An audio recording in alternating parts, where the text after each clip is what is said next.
Nice to meet you.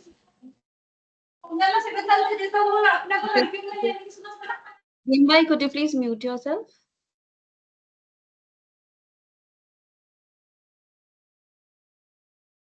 Okay.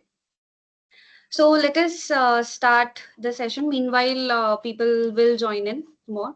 So good afternoon, everyone, and welcome to today's session hosted under the Wolfgang Patch Business Network. So I am Vanshika, and I'll be your host for this webinar. So this is, first of all, I'd like to mention this for all the attendees here. Just a quick few points for all of you. So this session is being recorded, and we have disabled your mic while the session is ongoing. If you like something or even find a point insightful, any point or any topic insightful, feel free to use the reaction buttons here. Okay, and if you have any questions, please use the Q&A panel or the chat box, or even you can raise your hand and we will take them up at the end. I hope this sounds good to you, Vinayak. Absolutely. I have no issues if any participant wants to um, interrupt and ask a question. It's more important that they get their doubts clarified rather than me finishing up and going through all the slides. So no issue, Vanshika. Okay, okay, even we can take it that way. That sounds wonderful. The conversation will be more interactive between everyone here. So you guys can raise your hand and we will, uh, let you allow your mic here and you can have an interaction with Vinayak. So let me first of all tell you more about the focus on the topic here today is not only important for business but also for our future as well. So the topic is ESG and sustainability. And let me introduce our speaker, today's speaker as well. So, and it is my pleasure to introduce you, Vinayak. So, Vinayak is the founder and CEO of Switch Climate Tech. I have also prepared something, so I'll share that. And yeah, just a second. I hope my screen is visible to everyone. Yeah, it's visual, Vanshika. It's not visual, it's showing black screen. Yeah, it's visible. Okay, great. Okay, so Vinayak is the founder and CEO of Switch Climate Tech. So that is a company which helps businesses become more sustainable through technology and smart strategies. And he has studied and trained with leading institutions like Stanford, Harvard, and United Nations. So it is kind of a global experience he is carrying with him. And through his work, I think he has I have read about you, you have engaged with the students and organizations, and along with that, the NGOs as well. Right, and you do have expertise in ESG compliance, carbon accounting, energy transition, climate policy, and definitely we would like to know exactly what these terms mean exactly. क्या दर्शाते हैं. And yeah, so as I mentioned, you have engaged with students and NGOs. You have built sustainable communities through that. And today, I think, as per the discussion with Vinayak, he has mentioned that he will be sharing his insights with all of us on how ESG connects to the sustainable growth. What are the roles of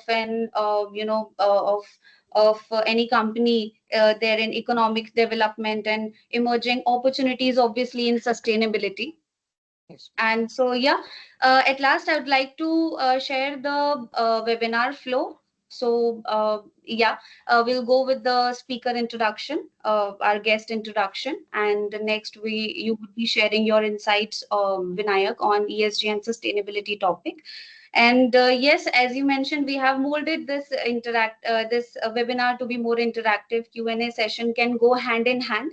And yes, at the end, closing remarks. Along with that, I would like to highlight one more thing here. Just a second. Yeah. So I would like to highlight one more thing here, which is just allow me a moment. Yeah. So, which is that we are going to share a poll with everyone in the end, and you guys will, everyone has to, respond to that, which is mandatory for everyone, to have a little feedback of this session for us and for Vinayak as well. Now, let us start our session on this ESG and sustainability. Over to you, Vinayak. Thank you, Vanshika, for a wonderful introduction. I must say, Anshul and Vanshika, the entire session is extremely very well coordinated and arranged. All the logistics are flawless. That shows how you are sincere and serious about ensuring that all of the participants make the most out of such kind of a sessions. So thank you for this. Uh, with that, let me share my screen and we'll go through some of the slides that I prepared for you guys. And like I mentioned earlier, it doesn't have to be a lecture in a college class. It is an interaction between us. You may please interrupt me at any point in time. Feel free to ask as many questions as you have. It's more important for me to have you understand the concepts, some of them which Anshika you mentioned on the introduction, than running through the slides. That's not the intention. After the session is over, if you come up with some advanced questions or related queries, feel free to reach out to me over email. Vanshika has the contact details. I'll be more than happy to get back to you with all the responses. I hope my screen is visible and you can see the deck now. Yes, it is visible, Vinayak. All right. Today's topic, as we all know, sustainable growth and economic development. And that's when our discussion actually gets started. We often use these terms very loosely, knowing that sustainability, ESG, compliance, economic development, but we rarely paused to think what do they actually mean. So today's session, I divided into 3 to 4 sections. First section is about the common terms that we use just to validate and verify are we using them correctly, and if not, what is the right term. Secondly, about these terms, what's actually happening in the world, not just today, last year, last decade, but since 1980. What's actually happening about this, and why this topic of sustainability is so crucial for us as human beings and also for businesses. Towards the end, I would like your evaluation of your own company, Sarvarth. Is it following some of these principles? And Anshul, I've taken liberty to do a slight evaluation on my end, and I'll be presenting that during the session. Of course, feel free to Definitely, challenge definitely. me. And at the end, I will explain what we do at Switch if time permits, so that the terms, the knowledge that you have learned are relatable in a business context of Switch and how Switch makes its business grow for the other businesses. So that's the overall flow of the session. As I said, first part is going to be largely a mix of theory. Then there's going to be a quiz for you guys. So be prepared to answer, and one of you might win an exciting prize for winning that quiz. All right. This brief about myself, Vanshika already had done a very nice job of introducing me. I want to point out that I'm not a sustainability person all my career. I spent my career in IT, moved through HSBC, LTI Mindtree, worked across Pune, Chicago, Hong Kong, London, and now I'm settled in Pune. So with 21 years of experience, primarily in IT services, product engineering, and now into sustainability. I myself hold a patent on AI ops from my LTI Mindtree days, and about the sustainability qualifications, you've already seen about that part. Sustainable growth concepts and economic development. We are now moving into the first part of understanding some key terms. Um, this is a time when you can go and unmute yourself. If there is a answer that you want to just spontaneously give out, please feel free to do so. We all talk about climate change, global warming, don't we? Do we know exactly what climate change is? And how is it related to the weather? Is there anyone who wants to take a chance and tell me about what is the difference between weather and climate? Anyone? Any guess? You guys can raise your hands. Just a second, I'm allowing them to speak. Yeah. Okay.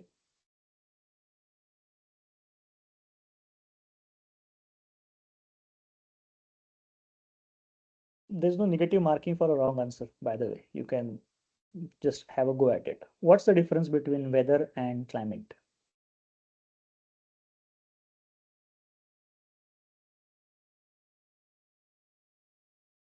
I think Rohit has raised his hand. Go ahead, Rohit.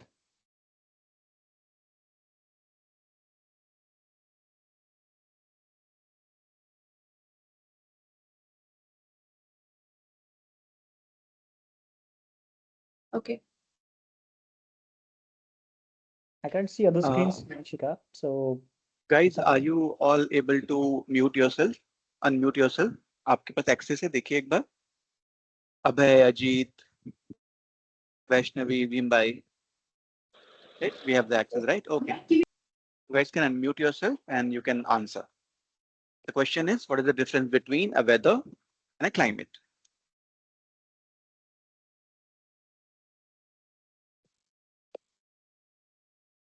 Yes, Ruturaj. Hello, hi. am I audible? Yes, you are. Yeah, so weather means nothing but like rainy season, summer season, and winter. That is, and climate change is something like a long-term race, like 20, 15 years time span. The Very good changes answer. is known to the climate. Very good answer. Um, the climate change is essentially a long-term effect, and that keyword we need to hold on to your short-term memory registers for now. Okay, and why climate change actually occurs. As you correctly answered, weather is the short-term changes in the atmosphere around us. It can be measured in minutes, days, weeks, months, or up to a year also. Whereas climate refers to the long-term changes in the atmosphere that happen around us, not just monsoon. All the seasons are impacted because of a climate change. They don't happen every minute or a week. They happen over a longer course of time, and it takes years worth of data to establish that the climate has actually changed. There could be anomalies, there could be different types of behaviors, there could be seasonal changes. That doesn't mean climate has changed. It takes years or decades, even 30 years or more, to establish that climate has actually changed. It's a long-term effect on our atmosphere. What these effects are we talking about? So you have heard about climate change. This happens because of a phenomenon called as a greenhouse gas effect. Greenhouse gases are also called as GHG. During our conversation, I may use this term more often than not. GHG means the greenhouse gases. Greenhouse gas effect is a very important effect for us to survive, for humans, for the life on earth to survive. On your screen, on your left-hand side, what you're seeing is the natural greenhouse gas effect that exists because of which we are alive. This phenomenon is necessary. The sun's heat rays, they hit the earth. Part of that heat is captured in our atmosphere because of the greenhouse gases, primarily CO2, which is capable of capturing a lot of heat. And that maintains the average temperature of earth around the livable temperature range. So we typically see 13 degrees Celsius, which is a very livable range of an atmosphere all across the globe on an average. That's maintained because of this GHG. There are some, if there were no GHG, the Earth's atmospheric temperature would fall down to -10, -15, and in some places, maybe even to -50 degrees Celsius, which is not conducive to any type of life. So greenhouse gases are not bad. They are a natural phenomenon and they're extremely essential for life to thrive on Earth. So what's the problem if greenhouse gas effect is a good one? The problem is the concentration of GHG gases in the atmosphere. The more concentration in the atmosphere near the surface of Earth, the amount of heat trapped in the atmosphere near the surface goes up. And it creates a cumulative effect. It creates a loop such that more and more heat gets captured, which increases global average temperature, which we commonly call as global warming. So the natural phenomenon is exacerbated because of some of the human actions, which starts capturing more heat in the atmosphere near the surface of the earth, which causes many types of natural phenomena to go in loop. They're also called the feedback loop. This extra heat causes global warming, and this is not a reversible process, uh, not easy process at all. We'll see that the challenges in a moment now. All of these actions on the right hand side of your screen are caused by us, human induced greenhouse gas effects. When this amount of heat trapping increases over a period of many years, it starts to give rise to climate change. It's not to say that greenhouse gas effect because human action is the only cause of climate change. No, there are natural phenomena which also cause climate change. For example, volcano eruptions. There could be natural disasters. They also give rise to the climate change. However, since 1960 onwards, human activities are a primary cause of causing the climate to change. And when such change happens, temperature, air, humidity, monsoon patterns, and human life patterns also change accordingly. In fact, they are forced to change. So remember one thing, climate change happens over many years, and that's a concerning factor. It takes equal or even more number of years to reverse its effects. What are such effects?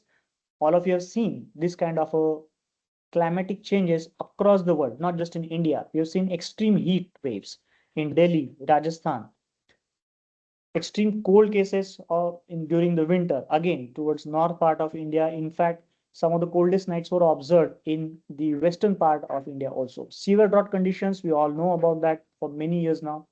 Heavy rains, talk about the heavy rains in this 2025 across India, Punjab, Haryana, Vidarbh, Marathwada, Pune, Mumbai, all these regions are actually bombarded with heavy rains. It's not that the rains are new to us. Shorter duration, very heavy rains, almost like a cloud burst. That's the effect of a climate change.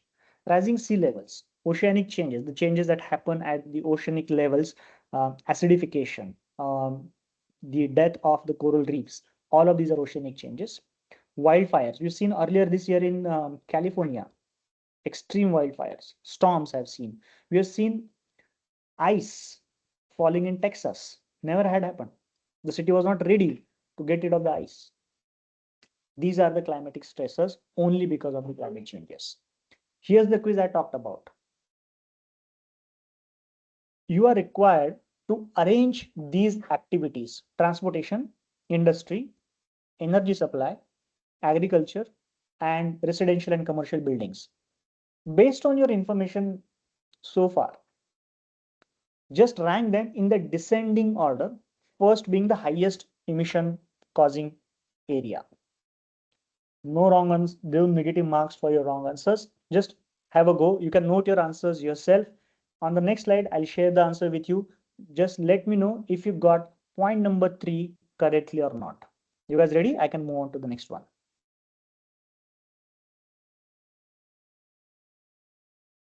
Ready, ready, Vinayak. Ready? Yeah. Okay, all right. How many of you got this sequence correctly? The topmost emission sector, energy supply, generation of power across the world. Second, industries. Third, agriculture and land use. Fourth, transportation. And fifth, residential and commercial buildings. Is there anyone who got the sequence right?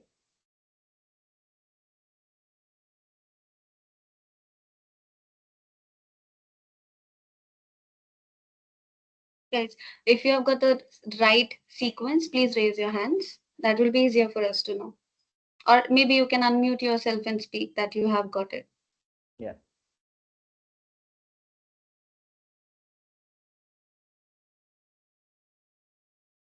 Moving on to the next part, I talked specifically about the third topic. We don't view agriculture as an emission causing activity, do we? And that's primarily because our perception. We don't look at the fertilizers, pesticide, the equipments used in the agricultural sector as one of the causes of climate change. And that's when the science starts to get deeper.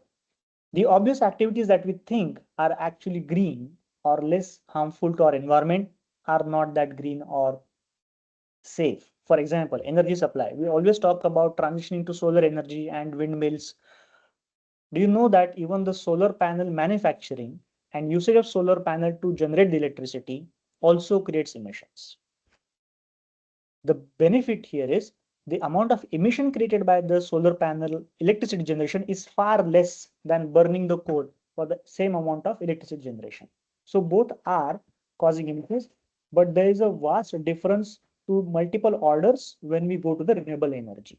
And that's why we should shift to a lesser emitting energy supply sector.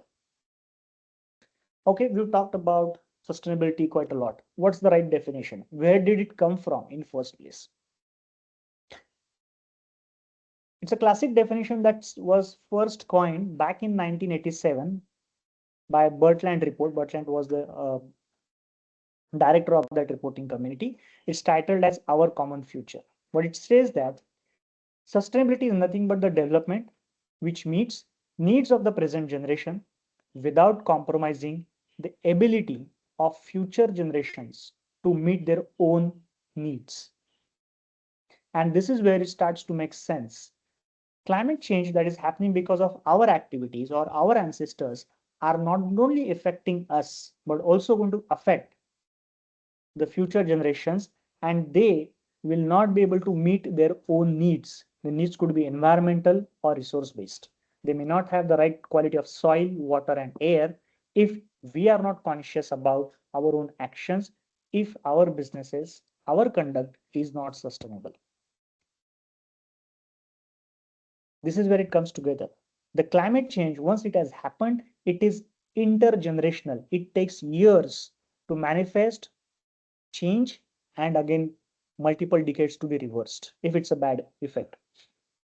And the future generations, they deserve sustainability. We cannot leave our planet Earth like a use and throw model.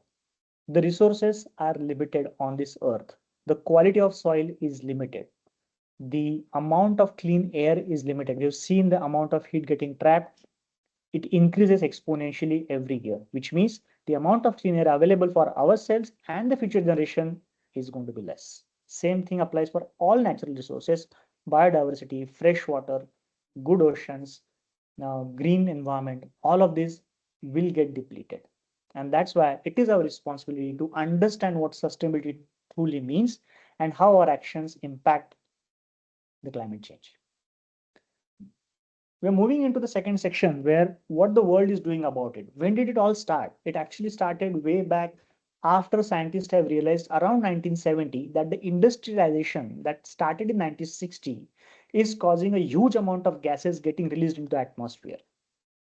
Back then, the engines or the equipments used to burn the fuel were not that sophisticated. So the amount of poisonous gases, sulfur dioxide, nitrous oxide, carbon dioxide, they were in excess amount, and a lot of fuel was getting burned because it was very primitive infrastructure creation phase back in 1960 and 70s. That's when scientists have realized that they, based on their observations, the ozone layer depletion was also observed. The quality of soil, water, and air getting depleted was also observed. And when the world started coming together, it started all the way in 1982. First Common Future was published in 1987, and there are other events that you can see on your screen. I'll highlight some of the notable events for you. And some of you may have already seen or heard about these types of events. What are those? Right? 1992, Rio de Janeiro, the first COP was established. COP stands for Conference of Parties. It is nothing but all the countries officially representing themselves and joining this conference to tackle the problems of climate change. Although the COP was established in 1995, its first meeting only happened in, it was established in 1992. The first meeting happened only in 1995 in Berlin, Germany. And if you calculate, if it started in 1995, this year, 2025, marks its 30th instance. These summits happen every year. So 2025, it's going to be the 30th year of it. Some of the key events that have happened under the COP are 1997 Kyoto Protocol. You would have heard Kyoto Protocol primarily. Then there's a Paris Agreement. There are Montreal Agreements. Paris Agreement is very famous for 2015, wherein all the countries actually agreed to the scientific evidences of climate change and committed to reduce their emissions to limit the global warming up to 2 degrees centigrade by the end of the century. Remember this, in 2015, 192 countries agreed to limit the global warming by 2 degrees Celsius by the end of the century, 2100, which means every country has left had left with only 85 years to reverse the changes. So the targets were reasonably kept long enough so that all countries can take meaningful actions around it. We're already in 2024 and 25. We have seen that global warming only going up. There's no reversal around it. In fact, in 2024 and earlier this year, March 2025, we have seen the global warming breaching 1.5 degrees Celsius mark already. The next COP is planned in Brazil, and some of you who have been tracking the Amazonian forest may very well be aware that the portion of Amazon forest is getting reduced drastically. Up to 30% of forest has already been lost. And this is one of the largest carbon sink of the world, wherein a lot of carbon emissions are absorbed by the forests in Amazon area. When so many problems arise, the question remains, what is the actual need for a sustainable development? This is when the businesses, and when I say business, it's not just manufacturing, it's not just cement, it's not just steel, it's also us, IT services. We need to think about what look like a sustainable development and is it actually the need of the hour? It indeed is a need. And the reason being our Earth, the planet has limited amount of resources. If you start looking at the limitations of our planet, they're typically called as planetary boundaries. What can this planet provide for its humanity in a given year or given decade or until the safe operating limits? What you see on your screen are the concentric circles. The green areas are what the safe limits of operations are. And as you can see, we have already breached some of the safe operating area. Biodiversity loss. More than 130 species have already vanished the surface of Earth only in India. These species will never come back. Nitrogen cycle, which is extremely affected by the excessive use of fertilizers in India, has already breached this. Climate crisis are already in the red zone. As I told you, 1.5 degrees Celsius were breached earlier in March 2025. What does this mean? If these planetary boundaries are breached consistently, the planet becomes less and less livable. It is not conducive to any natural habitation. How would it look if the situation doesn't change by 2030? It's a dire situation. We have already been going out of safe operating space on many accounts: biogeochemical flows, fresh water, land system change, biosphere integrity, CO2 concentrations going high, and whatnot. And as you can also see, atmospheric aerosol loading, ocean acidification, stratospheric ozone depletion are also on the rise. By the way, 16 September, just a couple of days ago, we celebrated the World Ozone Day, wherein the efforts that the world has taken since 1985 to control the depletion of ozone have actually shown good results. Ozone layer was primarily affected by the refrigerants. Whatever coolant that we use in our AC and fridge, those caused a lot of ozone degradation. Since the Montreal Protocol, all the 146 countries back then, they participated and agreed that they will reduce the use of HFC, hydrofluorocarbons, in refrigeration systems. Since 1997 up to 2025, that single change across the world in the refrigeration industry has resulted in restoration of ozone layer. And that's why you see it is one of the least impacted as of today. It's not to say that we are already out of the danger zone. There's always something more that we can do. But this part is the safest because of that effort that started. And like I told you, if it started in 1997, it has started showing effects, positive effects, only in 2025. it takes about 25-30 years to even start seeing the positive change of such kind of activities if they are taken at a world level, not just by one company, by one country or one continent. It has to be a global effort. This is a global warming we're talking about, not a localized Jabalpur change or a Pune change. So we looked at some of the protocols. How are they related to the businesses? So this next section is going to talk about how do I relate these climatic change and sustainability efforts to my businesses and my personal actions. Are they relatable? Yes, they are. They're expressed primarily in the development goals. During 2000, there were 8 goals which are agreed to. And as you might have guessed, the year 2000 also called as the year of the millennium. So these MDGs are nothing but the Millennium Development Goals. They were constituted and they were to be followed until 2015. These 8 goals were created and shared with all the countries and they were to follow that.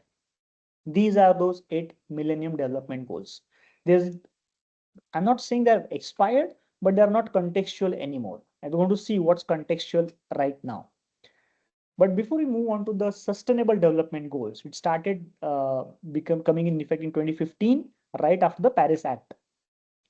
Just spend a minute on number 1 and 2. You'll see that eradicate extreme poverty and hunger.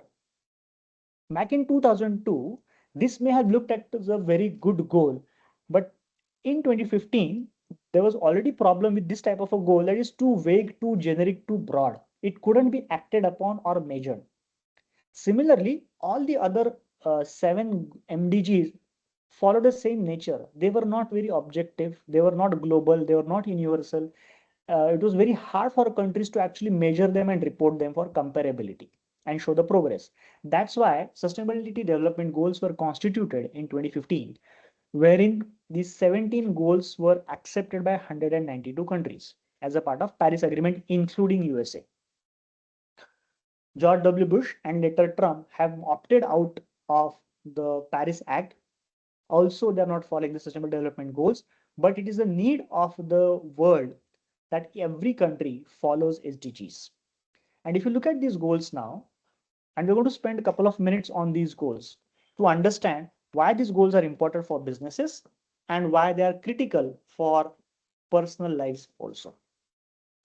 No poverty, as the goal suggests, there is a poverty index across countries. And within a country also there is a poverty index. These indexes are measured to assess how many people are below the poverty line or above the poverty line. So the government policies are aligned with these type of indexes which are measurable. In India, we all know that there's a rationing system, meaning the food is distributed at a ration in a rations stalls at a subsidized rate or in some cases free of cost also. Now, why is that done? Is to address this type of a goal. Poor people cannot afford to spend money on food. Look at goal number 2, zero hunger. So the only choice that they have is to go hungry. But that's also not good for the country because that's a working population. They cannot sleep hungry, their productivity go low. So goal number 1 and 2 actually go hand in hand. Rationing of a food at a cheaper rate allows people to eat healthy, feed themselves, and uplift them from the poverty lines. Otherwise, their money would be spent only on the food if it is expensive.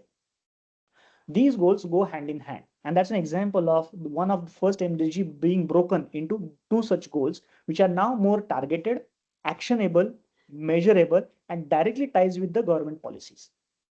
Next in line are good health and well-being. Why it is important for a country to care about its citizens' health and well-being. And by well-being, it's not just physical health, it's also the environment, the gardens in your city, the good walkable roads in your city, common public transportations. These contribute to your well-being. Good health is extremely important because if you are not in a good health, you are likely to spend more time in hospitals, clinics, or rest and recovery, which means a lot of your actionable years, productive years, are wasted because of ill health. That doesn't contribute to any of the country's progress, doesn't contribute to GDP. That's why healthy people are actually a goal under SDG. quality education. Note this, it doesn't say education for all, it says quality education. It's important. Just ticking the boxes that so many students are going to the schools, primary schools, secondary schools, and getting graduated from their respective curriculums is not really the goal. The goal is quality education. Are they receiving quality educations? Are the professor teachers paid better? Are the college and school facilities are better? That's what translates into quality education. Are their curriculum set correctly? Are the schools rated properly? Are the teachers given appropriate amount of training? All of these factors are quantifiable, measurable, which are measured under the quality of education. I don't need to talk about the gender equality. I've seen Sarwarth follow this in truth and nail, that they follow the gender equality to the best of the available talent in the market. It is important to bring in the diversity, a culture that values everybody's contribution. And by gender, it is not meant only male and female. It means that all the genders in the world are respected and given opportune time, efforts, and support so that they can earn their own livelihood. Clean water and sanitation. You've seen many women in even today in tribal India, remote areas of India, wherein they have to spend hours on end just to bring in fresh drinking water. Forget about the utility water. They spend hours. That means when they're spending so much of time in just to get the water, they don't have any time left to do anything else in their lives. They may not send their children to school. They may not go to earn any money because they're busy just to get some good water. Same goes true for sanitation. Affordable and clean energy. You've seen the PM Kusum Yojana and solar panel subsidies this year in 2024. Why is that? India has a target of renewable energy generation to the 50% of our capability in 2030. So India's target to go with renewable energy is 2030, 6 years to go.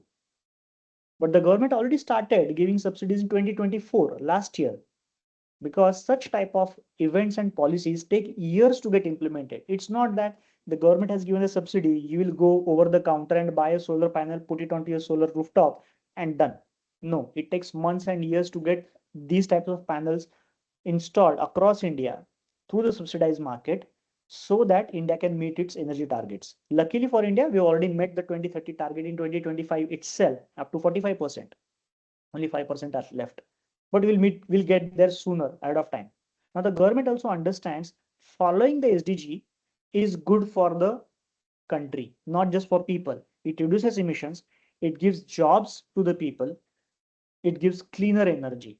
The environment becomes much cleaner because you're burning less coal to generate the same amount of electricity. I'm going to take a pause here. We've covered 7 SDGs so far.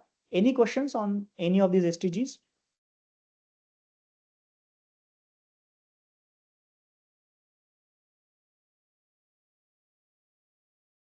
Okay, I'll move on then. SDG number 8, decent work and economic growth. It's extremely important to give opportunity for the youth to have decent work opportunities so that they are responsible and accountable for their own economic growth, and they uplift not just themselves, their families, but also the community that they live in. Industry, innovation, and infrastructures. The industrial areas within India, they need to be supported by the government through the policies, incentive, tax brackets, so that they can flourish in their businesses and create more jobs and employment. Reduced inequalities means across the communities and across the earning class. There are rich people, there are very rich people, there are ultra rich people, ultra wealthy, super rich people.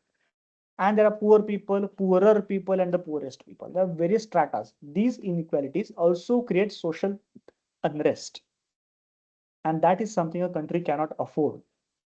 Hence, reduction of inequalities, be it in terms of the religion, caste, earning, or any other factor that divides and creates inequality, needs to be reduced or eliminated. That's why it is a measurable goal. Sustainable cities and communities, we have seen the smart cities getting constituted. Many cities in Madhya Pradesh, Maharashtra, Rajasthan, and New Delhi area have done really well in terms of creating smarter cities.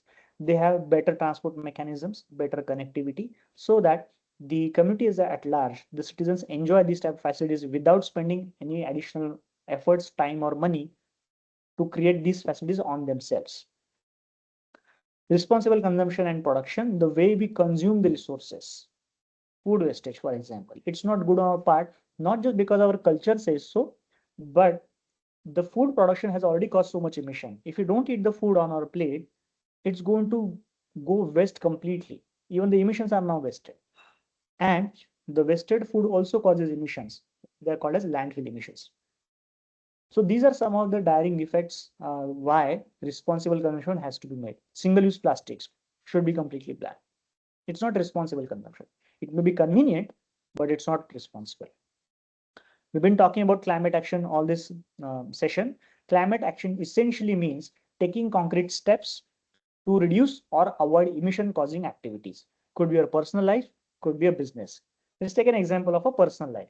Let's say you're traveling from your home to your office and you're either traveling by a car or your bike. What if you can do a carpool? What if you can do a bike pool ride? Or better yet, what if you use a public transport? Even better, what if you use a bicycle? Even better, what if you walk to your office? You could walk to your office. When you transition to public transport or less emitting options, you are taking a climate action. This is also applicable for your personal lives. Okay. The next two items or goals, life below water and life on land. These had to be put in specifically for the goals because a lot of countries were not aware of effect of climate change on the oceans, our rivers, our water aquifers, our freshwater, groundwater resources. And that is why this type of life had to be attended to. A lot of fisheries, coral reefs, planktons, they actually absorb a lot of CO2, create the food for themselves. And when their capacity to absorb the CO2 reduces, it gives back rise to the heat emissions. So that's why life below water must be protected. It is an integral part of our Earth's planetary boundaries and ecosystems. Same thing goes to our life on land. It doesn't mean just humans, birds, other animals, trees, everyone, everything that lives on the surface must be protected. The last two at a global level, as you can imagine, peace, justice, and strong institutions. We have seen the Israel conflict. We are witnessing Ukraine conflict for more than 3 years now. It's not just the war equipments that are getting used, it also causes humongous amounts of emissions. Those bombs, those bullets, those airplane strikes, the drone strikes, they cause humongous amounts of emissions. And we all know it's not limited to Ukraine and Russia. Those emissions are for the world to share. We are all sharing that emission as we speak today. Be it you are in Jabalpur, Solapur, or Pune, we are sharing that emission. It's a common world. It's a common climate. So it is not to say that it doesn't matter us, it does. It may not be visible today. It is actually affecting us. That's why peace across countries is important. Justice is important. People who feel that their injustice has been done to them, they will revolt. They will upturn the governments. What happened in Sri Lanka last year? What happened in Bangladesh earlier this year?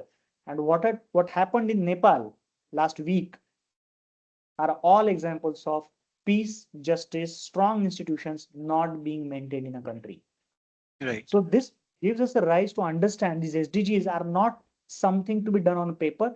They need to be implemented for effective implementation and respecting planetary boundaries. Partnership goals. This meeting is an example of this. That we partner with the people who can create this type of effective solutions to implement sustainable development goals. Any questions before I move on? Anyone? Uh, so, sir, I have a question. Yes. Uh, you told that whatever happened in world, I'm sorry. Uh, can I ask you this in Hindi? Sure. Like जैसे आपने बोला कि जो भी conflicts होते हैं पूरे world पे Yes. तो उसका जो इम्पैक्ट है वो हर कंट्री में पड़ता है। लाइक अभी यूक्रेन का था, और जो भी अभी नेपाल का हुआ, श्रीलंका, तो उसका इम्पैक्ट अगर देखा जाए तो सब जगह पड़ता है। तो कैसा इम्पैक्ट होता है Right. वो? हाँ। The impacts are of different types. One is resources. Let's talk about the resources. If there is a war between two countries, the other countries, what do? What choice do they have? There are three choices. One, they join the war. Let's say India can either join Russia or Ukraine. Second, they do not join the war, they stay neutral. India had been staying neutral for quite a while now, for last 3 years. And third action is they may not support any of the party, but they can support the citizens who are undergoing the war. India has sent supplies to the people in Ukraine so that they survive the war. The civilians, when the war is going on, they don't have any job left. They can't go to their factory. The factory is already demolished. So how do they earn their living? But they still need food to survive. So these countries send them resources, and not just India. Many countries have been sending resources to Ukraine.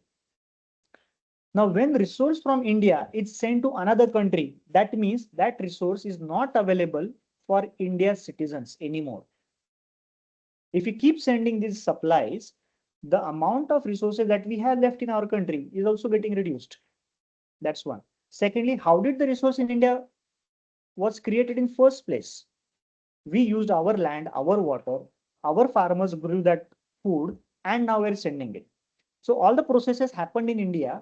We caused the emissions, we spent money, and that is now getting used where outcome of a war. This type of effect gets manifested not just for resources but natural resources also. There could be rivers which are getting polluted. There could be land which the fertile land in Ukraine. One of the largest producer of wheat in the world was Ukraine. It's not anymore. So what happens to the wheat production that used to happen in Ukraine? Who supplies wheat to the other parts of countries then? No one. So somebody else has to step in. So either the prices will go up or the wheat will not be available at all. All of these scenarios indicate that two countries fighting are restricting on resources, food, natural resources, and money. When prices go up, that means the money constraint, money resources at a risk.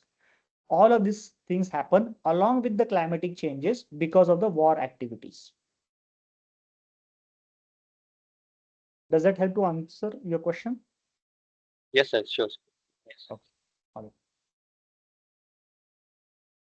So we've seen these SDG goals, very important and very easy to understand. But in practice, for these 17 goals, there are 169 targets. And these 169 targets are further divided into 242 indicators. So it's not just one poverty index, there are multiple targets below that and multiple indicators below that. And that is how many countries report their activities. India has been publishing its sustainability report since 2020. You are welcome to research on that and read it. It's a good one. Now, this Nice. is the, yes, go ahead. Any question? No, Vinayak, you can continue. Okay, all right. So there's a little exercise that I did for server. Right? Are we aligned to SDGs? Right? And this is without looking into your any financial books or non-financial data. I know Serverth as a company and I've been following some of the activities that Serverth does day in and day out. But most importantly, when I look at the philosophy of Serverth, let me repeat, when I look at the philosophy of Serverth, there are certain goals which are directly achieved because of this philosophy, and there are certain goals which are indirectly achieved. This is where our second quiz starts now. I invite you to try to map your company, Serverth's mission, the way they conduct business, the way they treat you, the way they help you, the way they guide you, the way they have uplifted you. What do you think? Which one, two, or three goals is Serverth achieving in its operations? I give you 30 seconds to think about this. In the meantime, if anyone has question related to what I'm asking you to map, feel free to ask that question. Is my question clear, Vanshika? If anyone can give me a yes, if the question is clear. Yes, yes. Yes, Vinayak, that's perfectly clear. Okay.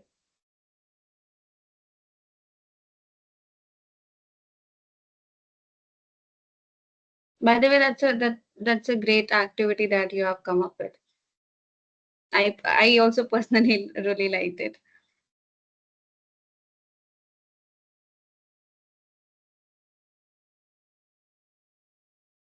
All right. I'll give you 30 seconds more.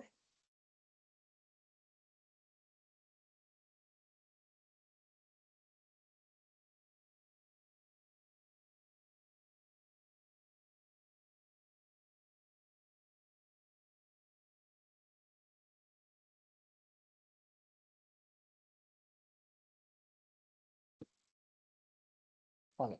Let's move on. Now, there is no right answer and there's no wrong answer. Reason being, this exercise that Vinayak has done is only based on the publicly available information. There could be some data points which only Anshul, Vaibhav, they know about that. And based on those activities, some of additional goals may be ticked and maybe some goals may not be applicable. It depends upon what data is available for you to evaluate. That's why there's no right or wrong answer. It is a partial answer. Each one of you may have a partial answer. Collectively, we all could be wrong and not sufficient. And collectively, we could be right and above expectation. So that's a clarification on our answers. However, there's some points which there's no doubt what Saurav is doing, right? What are those points? There are direct mapping to some of your activities, SDG 8, 9, and 10. Decent work and economic growth, industry innovation and infrastructure, and reduced inequalities. At the same time, there are also indirect SDGs which are achieved through just the business of server, the way you are conducting the business. Number 11, sustainable cities and communities, good health and well-being, quality education, and gender equality. Now, is every one of you in agreement that the direct SDGs that I have written here are also some of your answers? Is there any disagreement on these SDGs? We do agree, Vinayak. Right? Yes, we agree. So the principle is, instead of focusing on the metro cities or tier 1 cities only, the business can be done in tier 2, tier 3 cities also. And when I say tier 2, tier 3 cities, it doesn't have to be a city. It's a place where talent is available and the talent is waiting for opportunity to express themselves and succeed in this world. That's the philosophy. It does not differentiate between the region of area. It does not differentiate between the college that the talent may have gone. It does not differentiate or discriminate on any of such parameters. And that is why it is able to provide decent work and economic growth across parts of India. It's not limited to one pocket also. It's not just limited to one state. Now it is multi-state. This is a type of an innovative idea. It not only helps the business to grow, but it's also an industry innovation types. Many businesses now are thinking to decentralize their operations to reduce the risk of availability of multiple types of resources, employees, transportation facilities, living environments. All of these are part of rising out of the innovations and infrastructure. This infrastructure within the cities are heavily stressed. If you look at Mumbai, look at the local trains every single day, heavily under stress. So much demand, very less supply. That means when such type of a workforce moves to another city, the resource demand on those metro cities also reduce. It helps that infrastructure survive for a little longer. Otherwise, this will also collapse. So these are the SDGs that Sarvartha has been directly contributing.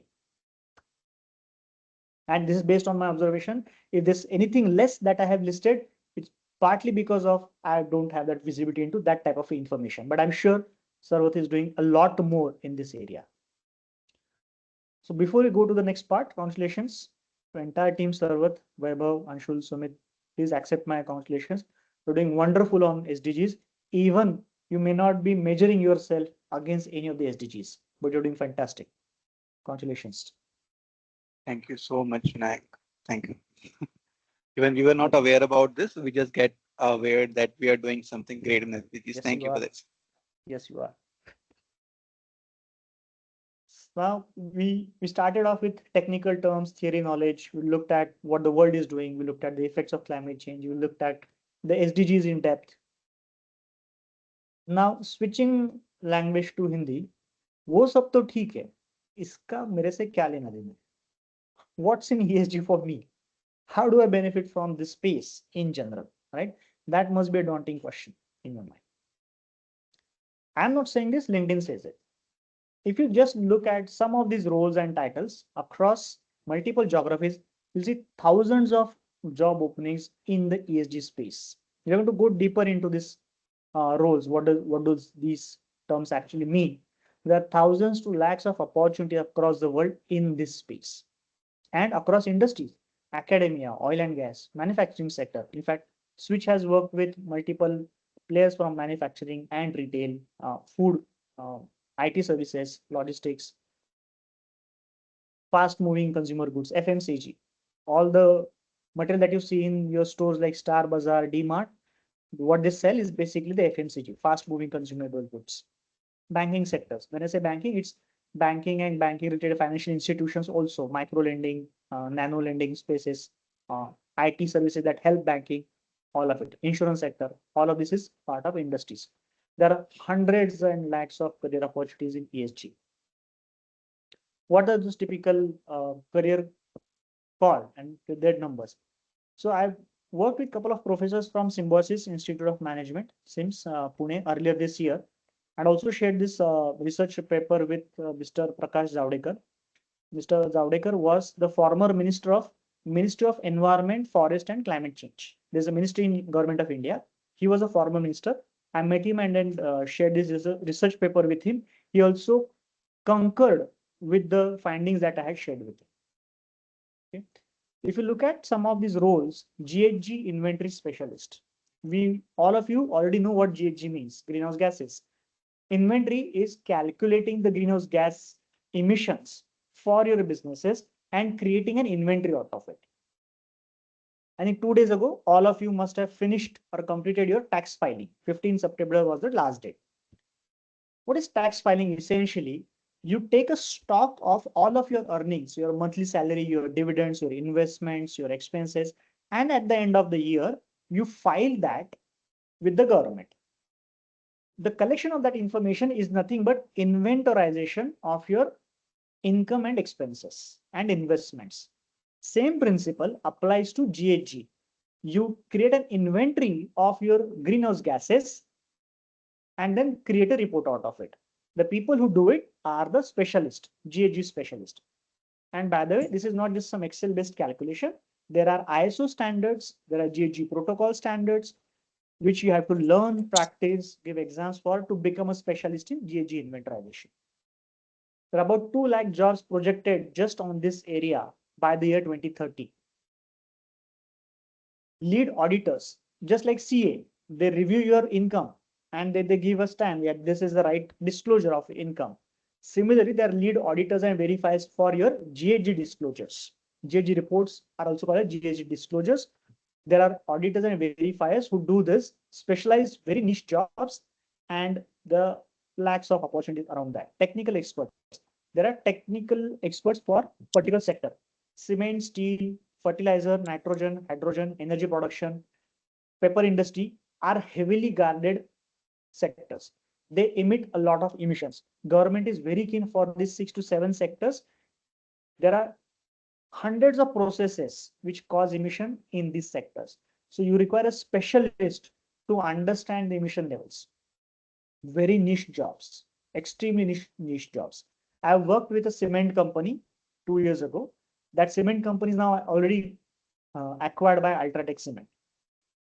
The name was Kesoram Cement. So for that case study, just that one company, and I'm taking an example of an average emission by one small cement company, would cause emission of 5.6 million tons of emission in 1 year.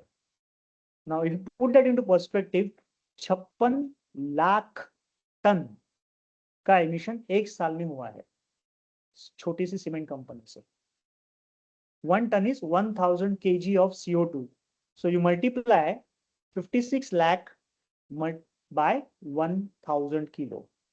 That's the emission by one cement company, one small cement company in 1 year back in 2022-23 year. Now imagine so many companies across these sectors, how much it takes to just calculate their emissions.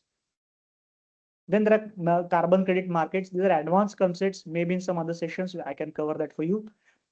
Then there are monitoring, reporting, and validation platform developers. You need a constant monitoring and reporting. There are dashboard requirements. There are widget requirements. Some of you guys who develop Power BI dashboards or other type of a dashboard using any other technology, you may be able to relate to this.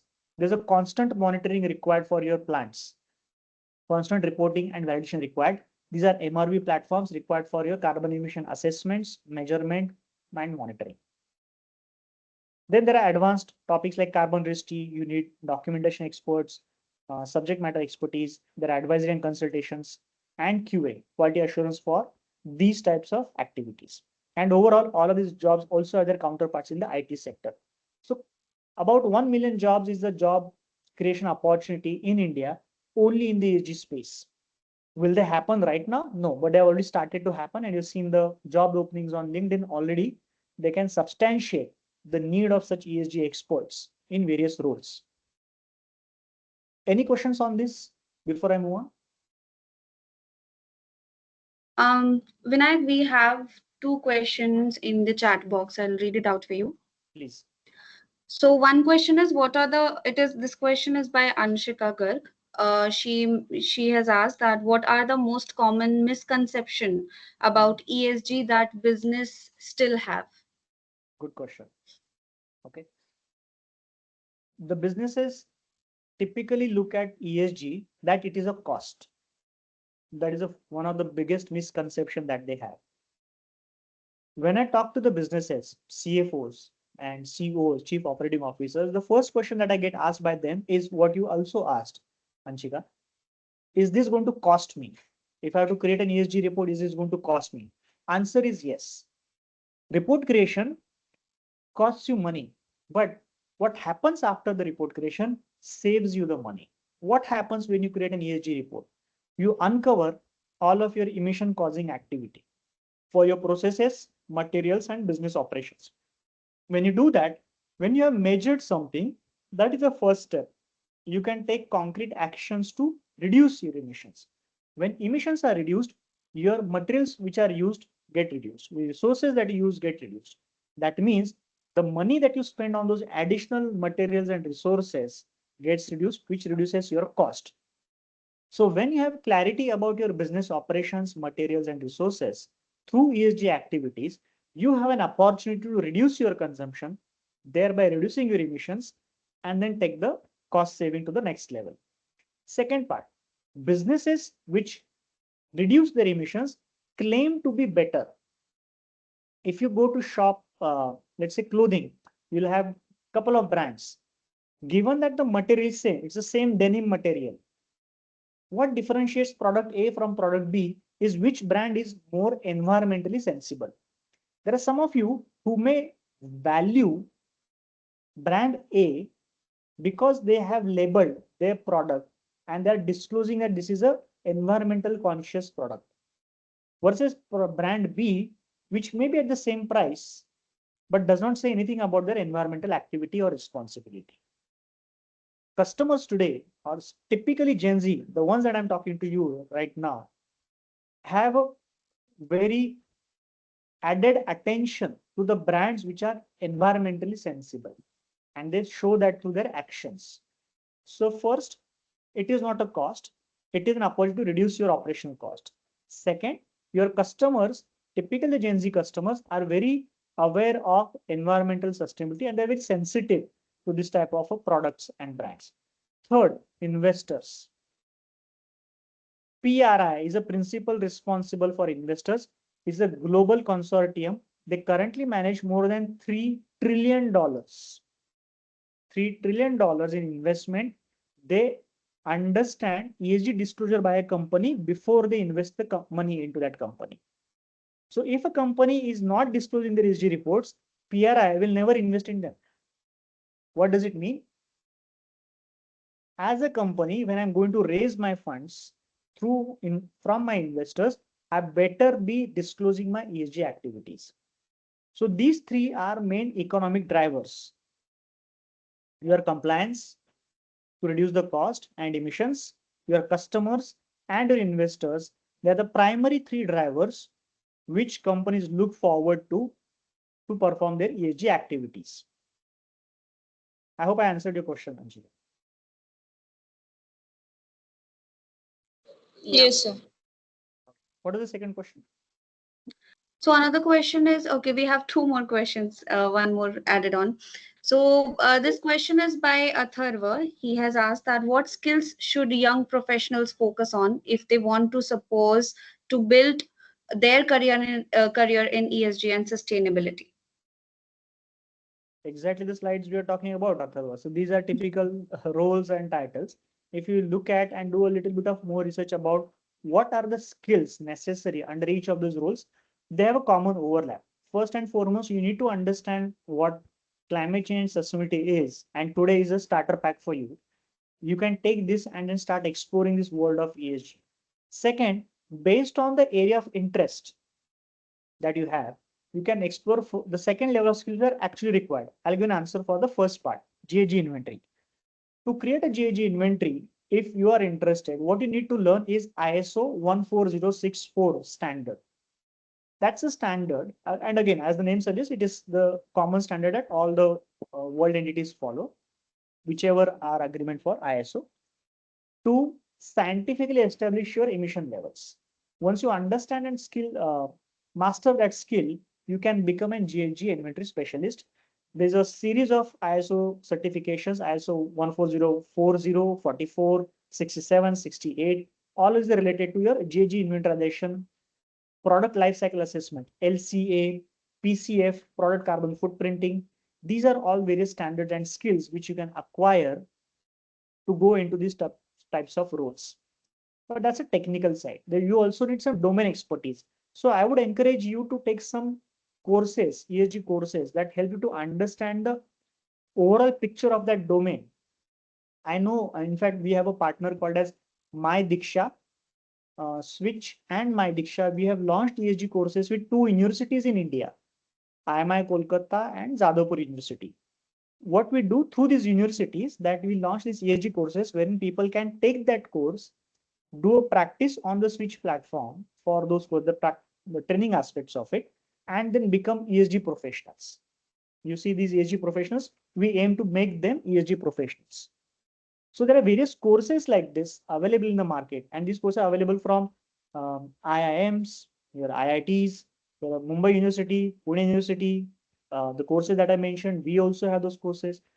Symbiosis, for example, you have so many courses available. You choose the area that you want to go to, and then upgrade your knowledge. I hope, Atharva, that answers your question. Yes, sir, I got my answer. Thank you. What's the next one, Anshika? Okay, great. So this is a similar kind of a question here by Sania Siddiqui. So it says that India is expected to lead in carbon trading in the coming years. What role will young professionals have in shaping transparent and credible carbon markets? Okay, wonderful question. Now, I want to clarify the first part of your question that India is supposed to lead the carbon credit market. We are not leading, we are already behind. Let's be clear. Carbon credit trading is happening across the world for many years now. In India, it started in 2008. In 2025-26, Government of India will formally release CCTS, Carbon Credit Trading Scheme. CCTS was already discussed in the parliament 2 years ago. It's going through multiple revisions so that it is adopted to the India's context. So we are late to the party. When I say we, India as a country, we are not the leader of carbon credit trading. That's one part I want to clarify. The second part, the market in India is actually much bigger than the rest of the world. That part is correct. The carbon credit generation typically happens in India, and many international organizations have been trading it using the credits generated in India.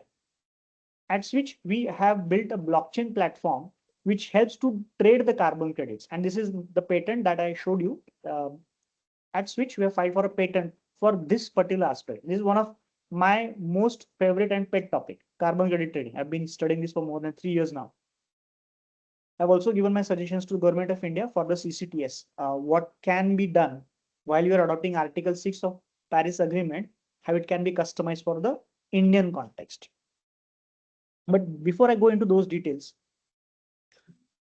to learn about carbon credit, you need to understand what a carbon credit is in first place. What are the mechanisms of trading a carbon credit across the world? And what are the allowed carbon trading practices within the India? That's the first part of awareness. Second part is, how do you help your business to trade in the carbon credit? Do you do the OTC, over the counter type of a transaction? Do you use a blockchain type of platform like Switch? Or do you manage your monthly installments of carbon credit, just like your SIP investment in mutual fund? You can also purchase carbon credits in a SIP fashion. What are the modalities of carbon credit trading? Do you need a platform? Can you become a platform player wherein all the carbon credits are traded? There's a website called as carboncredits.com, and you can look at those details.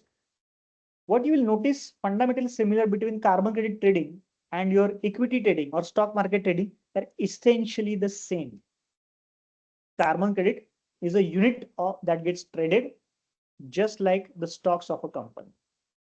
So if you know how to create the trading platforms or brokerage firms, you can create one for yourself at a company level.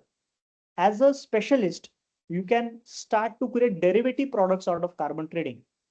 Derivative means futures and options, which happen for your stock market, which can also happen for your carbon credit trade markets. Of course, you have to be mindful about the government regulations of speculative trading and derivative trading in carbon trading. For the CCTS specifically, that's in the works, so it may change. Then the third part, which is more interesting, backward integration. How does carbon credit get generated in first place? Who gets carbon credit? Who can earn carbon credit? How can they earn carbon credit? What's the procedure? Who can consult these companies to generate carbon credits? Forestation projects, solar panel installations, windmill generation for electricity. All of these stand to gain carbon credits. But how do you do that? Do you apply somewhere? What's the application process? What are the details about the emissions avoidance and saving that you need to specify? All of these technical aspects come under generation of a carbon credit aspect. So carbon credit trading is a huge area, much bigger than the GHG inventorization in my mind. And there are various areas where you can go in as a trader, as a platform, as an expert, as an entity, as a business. Many avenues to deal in carbon trading, carbon credits. All right. I hope I Okay. answered that question. Yes, definitely. We do have one more question. I think it's going very interactive, and it's really nice to see people coming up with more questions. Great. So this question is from Ruturaj. He has asked that what trends do you think will shape the future of sustainability? Trends is a big word, Ruturaj. I do not believe in predicting the trends, but what I know is the opportunities will grow for the people who understand sustainability really well. Let's take an analogy. Let's step out of sustainability and ESG for a moment, and the most hotly debated topic of the world today, Gen AI, right? We see so many tools coming up, already there. Gemini, Claude, Grok, Chat GPT, Perplexity, all of these are leading tools. Now tell me which one is better. Where are they heading? No answer. Well, this is a curve. There's an adoption curve, there's a hype curve, there's a maturity curve, and there's a declination curve. So we are at a different phase for this type of a technology as we are witnessing.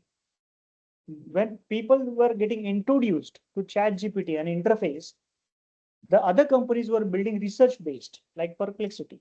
Some companies were building image generation. Some companies were building on reasoning. Manus, for example, very good at reasoning. Now, the general AI, a general intelligence is far away. What's the trend for that?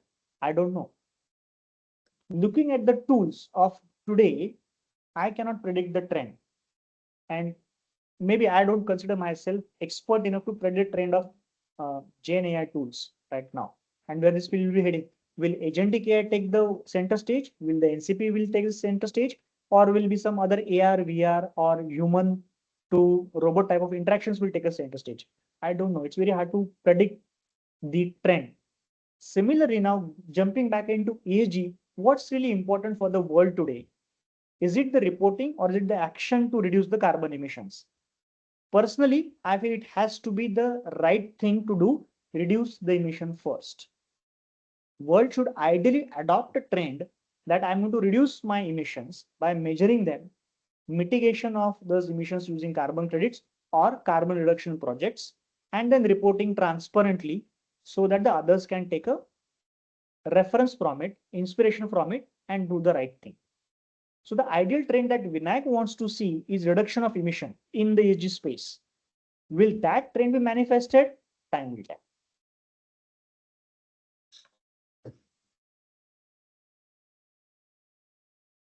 All right, there's a typical career path. I also want to, sorry, Vanshika, before I move on, is there any additional question? We can take it at last, Vinayak. Okay. That's all right. All right. What could look like a typical ESG career path, right? And don't take it like this is the only slated path. This can have many crisscross. I am not advising any one of you to jump into ESG and leave what you're doing right now. That's not the intention. Intention is to appraise you on an additional field which you can start learning side by side and explore if it interests you, like it interested me. You could become a technical analyst, a technical role, or a senior role, or a trader, or a market director, or a CTO, focusing on these type of organizations. Yeah, these are various paths that your career might take you. I mentioned about My Diksha. It's a company based in the Delhi region. They've actually launched one successful course with IMI Kolkata Management Institute, very reputed institute, and it also gets credits. Means students get a credit for completing that executive program. It's signed by the university, not by My Diksha or Suchi. It's signed by the university. These are the trends coming out of a research done by My Diksha. There are fast rising demand and future proofing for ESG and sustainability sector. You talked about the trend. Here is the empirical evidence for that trend. What's the percentage that it could go? It is rapidly growing. I can tell you that for sure. Why is it rapidly growing? Because of government regulations, mandates, investor scrutiny, global climate commitments, and the users. Customers are asking for it. Show me your carbon emissions. Reduce those carbon emissions. How many of you are aware of Apple? You all know about Apple Watch already, right? How many of you have watched the launch of Apple Watch 8 2 to 3 years ago? That was the first time Tim Cook, the CEO of Apple, acted in that advertisement. First time he acted in an advertisement, and that advertisement was only about carbon neutral product Apple Watch 8. It is that big. World's one of the biggest companies wants to showcase that their product is carbon neutral when they are launching that product. As you know, Apple products don't need a launch. You just release a new version, people just jump to buy it. That's what happened, right? Apple Pro 16 is out of stock, sold out in India within 2 days. They don't need to. But what are they highlighting? They're highlighting their commitment to the environment. Companies also need to showcase their commitment to the environment and the products so that their sales increase. That's a fast rising demand. Career mobility and diverse roles. People who want to shift their careers, explore new avenues, and take diverse selection of their roles can consider ESG space.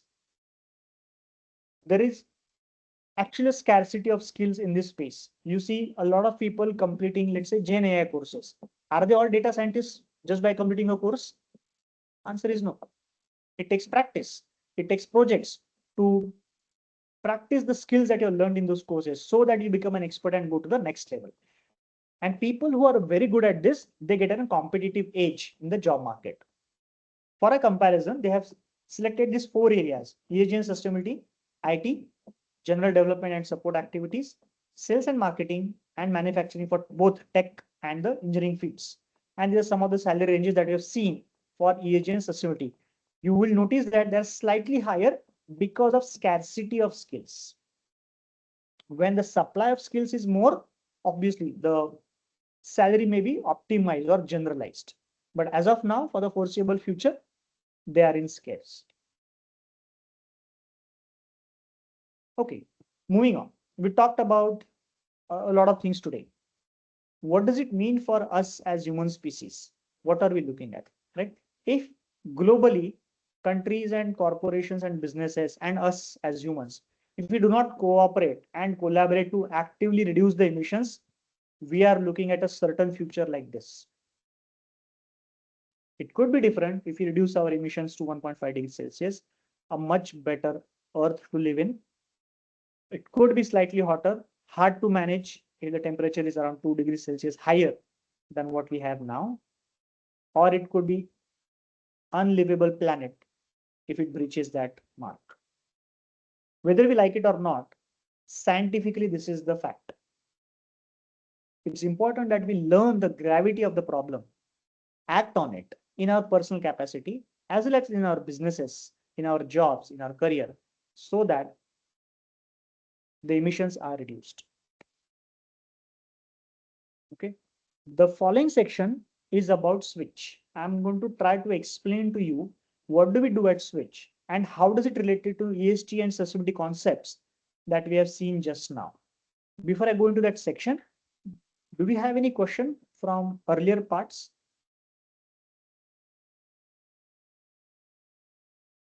Um, we do have several questions, but if it is fine, then maybe we can do a separate Q&A Okay. at the end. Okay. So let me jump into the Switch overview section. Feel free to stop me because there's going to be a very short section and then we'll jump into the Q&A.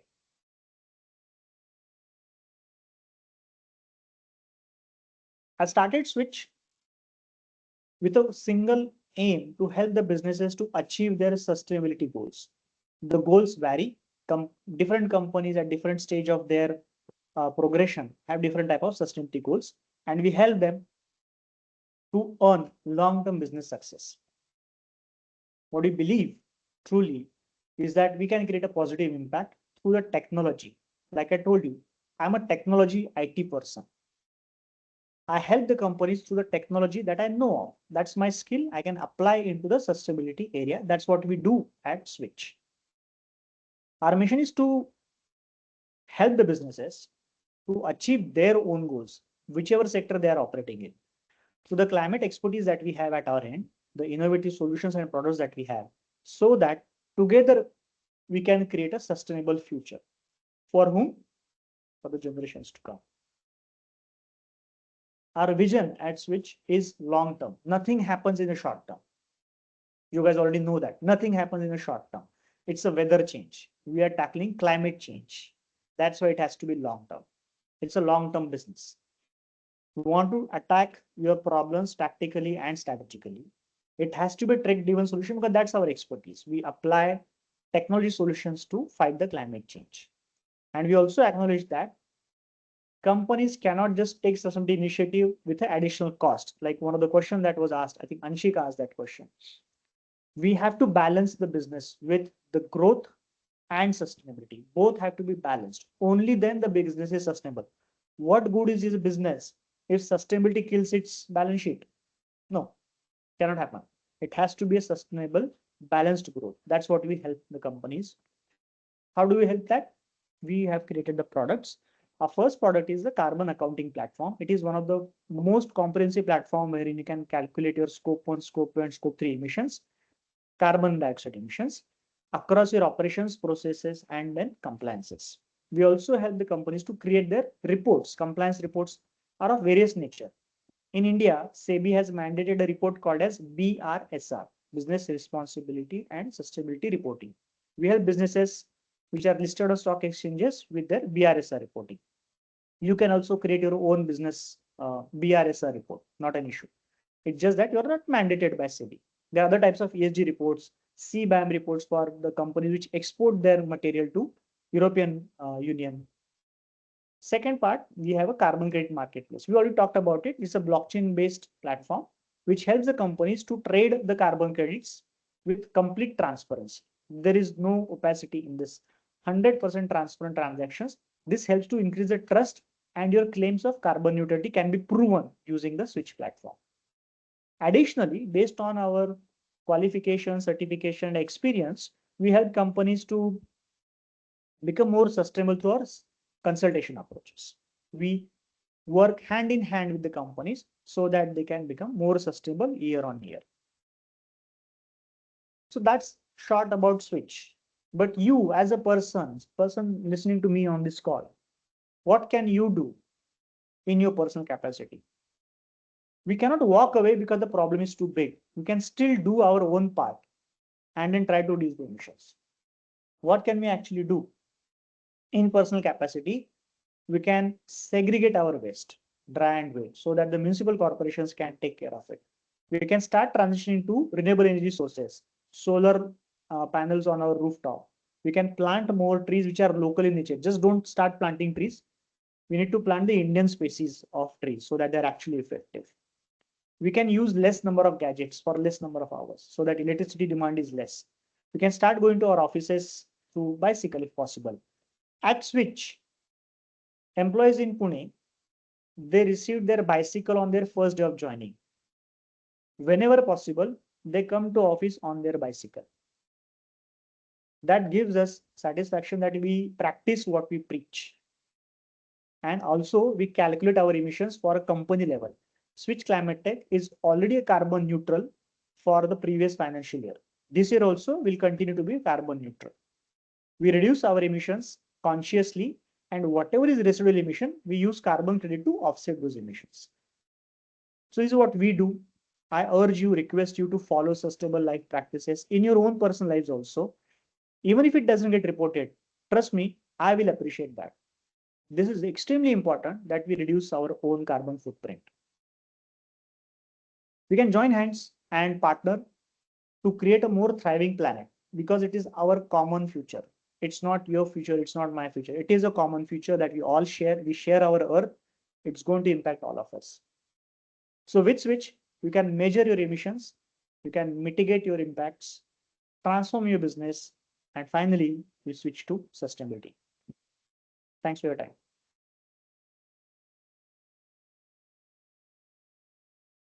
Wow, that was really great. That was really great. And I love this idea of, when people join Switch Climate, they get a bicycle directly. So that that's really good health wise also, and that is really good environment wise also. That's a great initiative.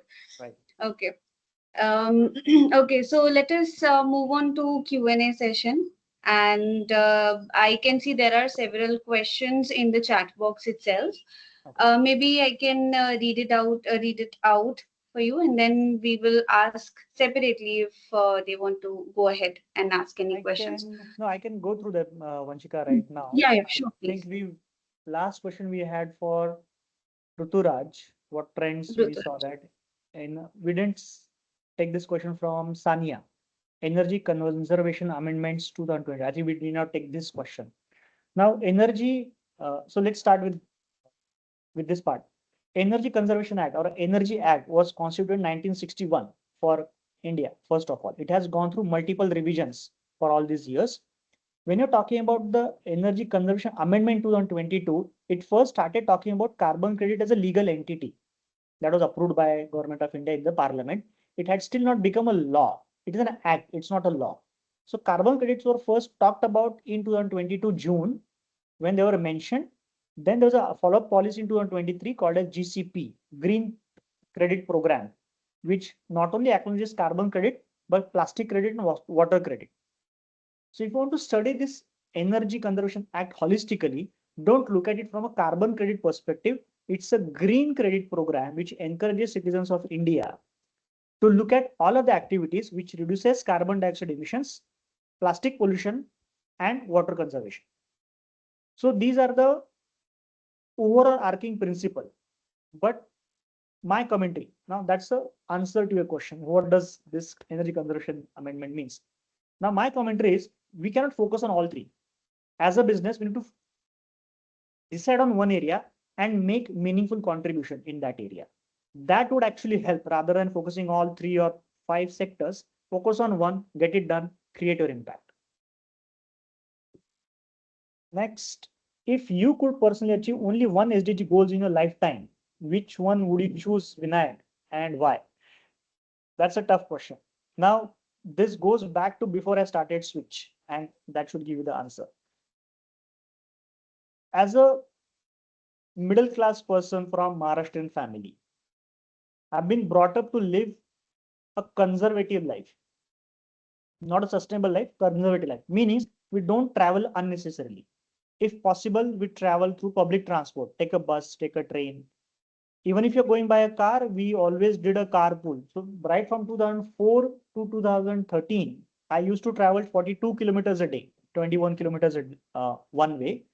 We always were 4 people in the car and we shared the car. So some 1 week it was my car, the second week my friend's car. We always used a carpool. Did I know that I'm doing a sustainable lifestyle back then? No. But this type of a lifestyle is which is conservative in nature actually contributes to less amount of emissions. 4 people taking 4 cars a day, 42 kilometers, a hell lot of emission versus just one car for 4 people, the emission is 75% reduced. It is still an emission, but reduced by 75%. So that's something I have always been living my life.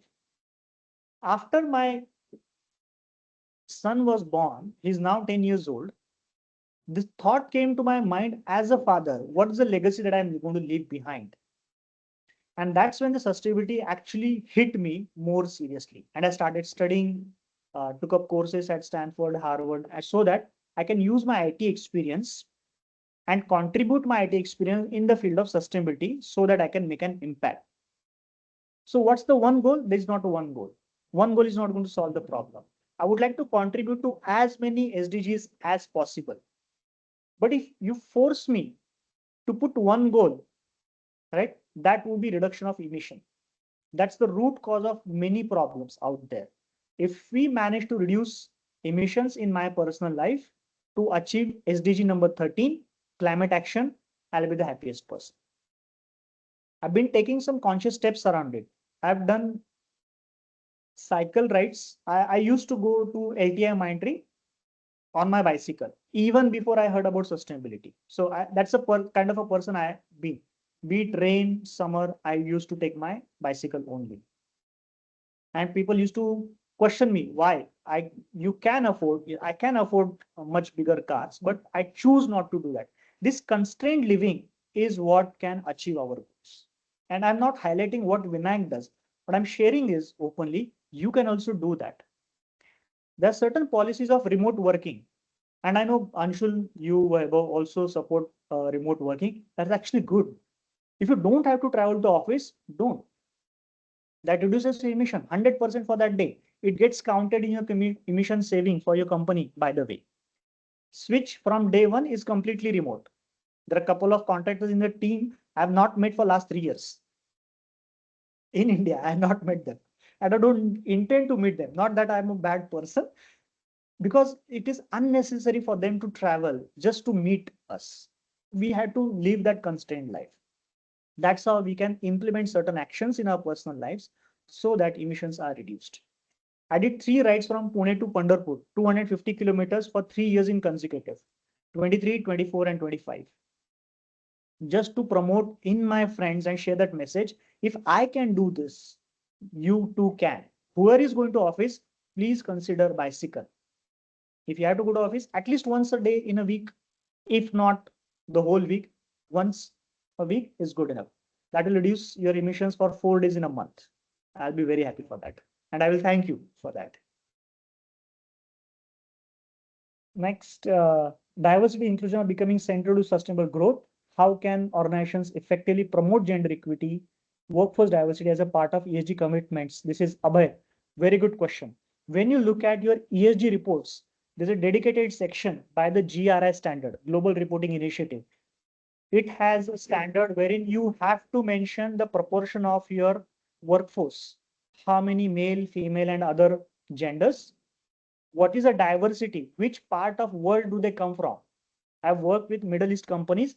You have Saudi Arabia, for example. They mandate the company to disclose how many Saudi people work in your company versus the foreign nationals. Minimum has to be 40% Saudi people. The country has mandated that. Why? They want to protect the local jobs up to a certain extent. But it is also important to understand 60% they have left for foreign nationals. They acknowledge that I may not find the talent in my budget just to become 100% for Saudization. So understand from both, the company has to run a business. It has to grow. Otherwise, there will not even be 40% jobs. Let's be honest about it. You have to have a business. You have to create employment, but you have to strike a balance that the local employment is not affected and foreign nationals also get to contribute to your business growth. These are specifically part of your governance aspect, ESG.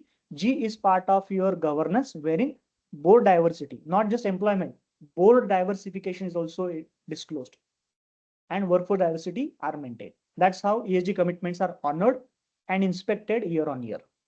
That's answer, Abhay.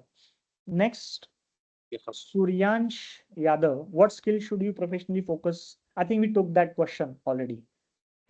How can startups and small businesses often resource constraint integrate ESG into their growth strategy? Wonderful question. I think this is Venkatesh. Brilliant question. Companies often feel restricted to start adopting to ESG. I don't have resources. How can I start? Let's break down what resources you don't have. Do you not have money, time, or skill? If you don't have money, you can still implement ESG practices within the organization without any extra cost. For example, remote work policy. If it is 40% remote, can you go to 50%? Can you go to 55%? If possible, wherever possible, whichever function you can allow. So that is not increasing your cost, but reduction of your emission following your ESG practices. In your next recruitment, can you onboard more diverse genders?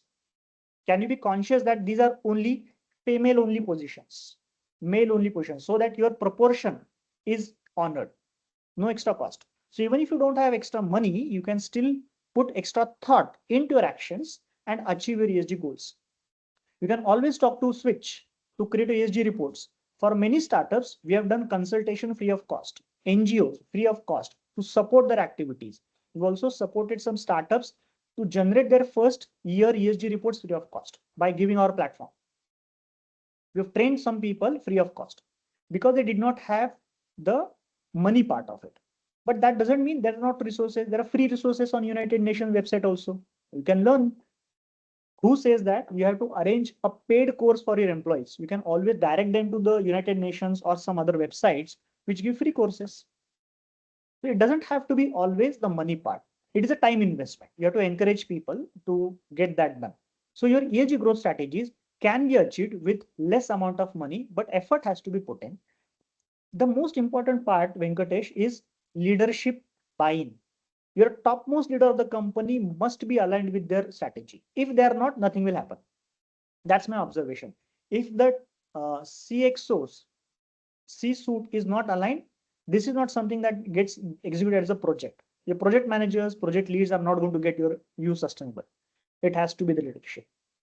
Without leadership, it doesn't work. Next question is again by Suryansh. Vantara project launched will help increase carbon credits and also generate more revenue by industries. Absolutely right. Right now, this is something is a limited publication is available. So that's a disclosure. I've read that Vantara is registered for a carbon registry to generate carbon credit, and legally there's nothing wrong with it. You should also register your own project of forestation. If you're planting trees, nobody's stopping you to generate carbon credit from your project. It has to be large enough so that the carbon credits can be generated and economically viable.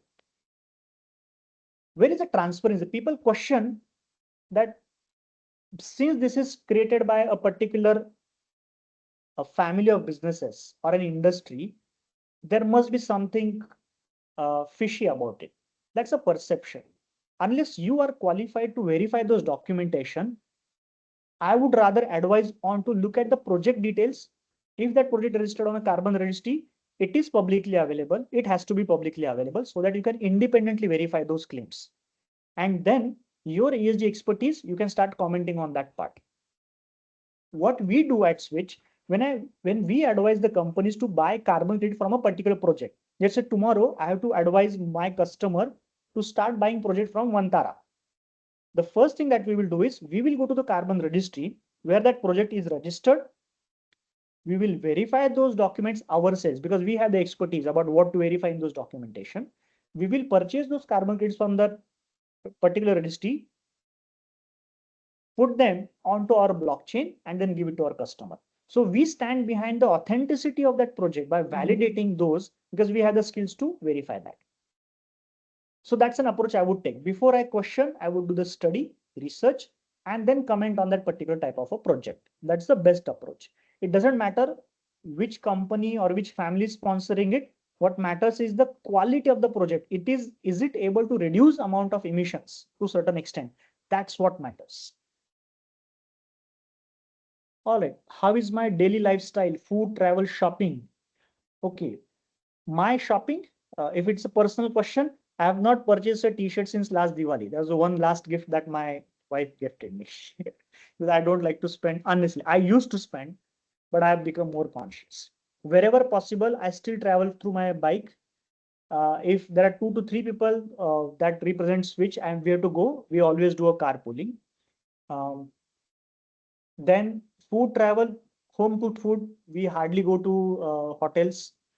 Uh, there are certain occasions where I cannot avoid the traveling by car all by myself. There are certain customer meetings. There are two such events that happened in last year. One, I had to go to Gujarat for that meeting. It was a very short notice. So I drove all the way 15 hours and I drove back all the way again 15 hours. So I reduced my stay at hotel because I traveled all the entire night. I did not have to stay at a hotel. So hotel also has the emission. I avoided that. Same thing happened when my return.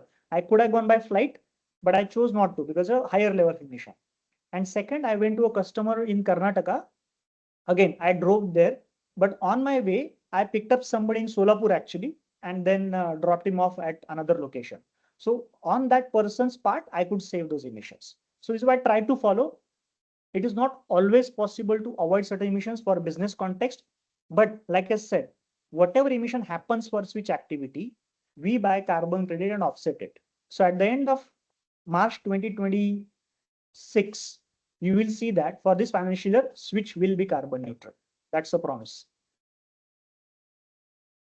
Next question is by Aniket Savan. In your opinion, next 5 to 10 years, which sector will demand for ESG professionals will be the highest? All sectors. All sectors. At a country level, India's target is to become net zero by 2070. A country cannot become net zero if one sector is not carbon neutral. It has to be cumulative effort. I'll take an analogy. If any one of you or most of you are health enthusiasts, right? What do you typically do?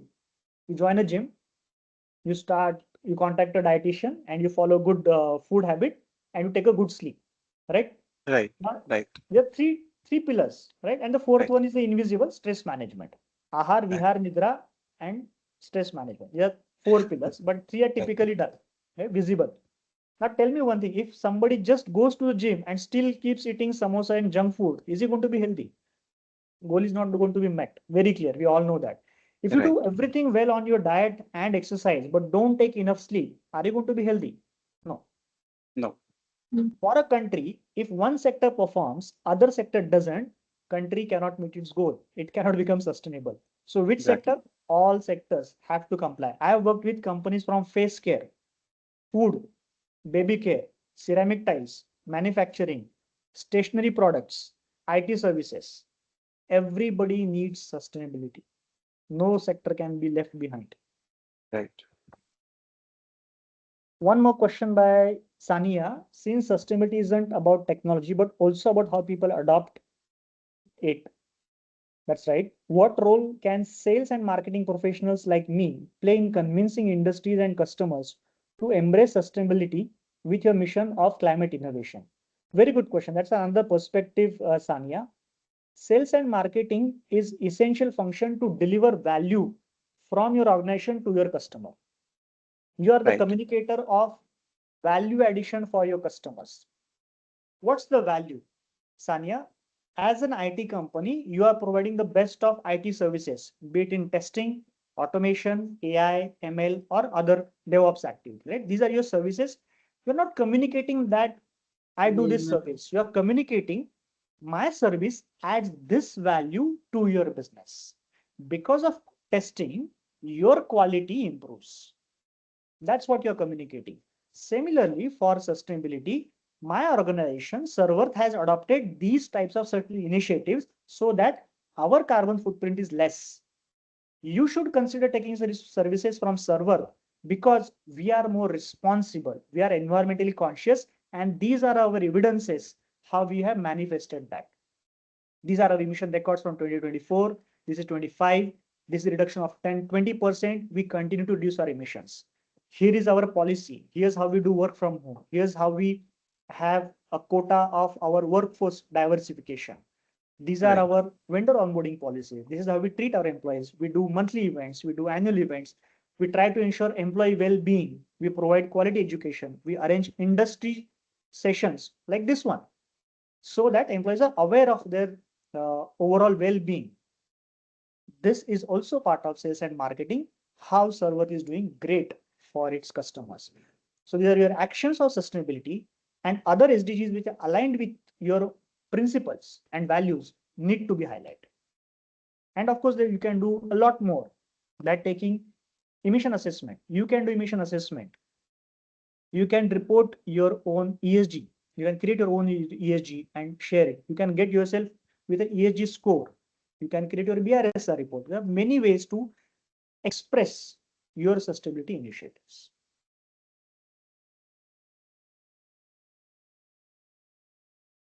All right, I hope, Sania, that was answered. Guys, if you have any questions from your end, आप unmute करके भी पूछ सकते हैं. Yeah. Because I guess the session is going very good. We have learned a lot till now, and I get to know what my companies are doing for the society, doing for the environment.